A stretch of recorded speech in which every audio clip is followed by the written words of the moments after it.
అర్థం చేసుకో మగరాయ అంతా చెప్పకున్నా ఇంకా చాటుగా మిగిలాయా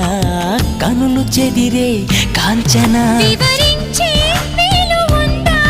వేధించే వయసు యాతన కలహించే వీలు కోరిందా కసిరే కైపు కామనా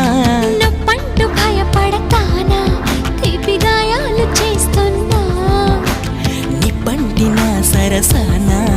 ఆపసోపాల తాపాలు చల్లార్చనా ఎలుకో నాయక రాసి ఇచ్చానా ఇలాగా ఎలకు బాలిక దూసుకొచ్చావే ఇలాగా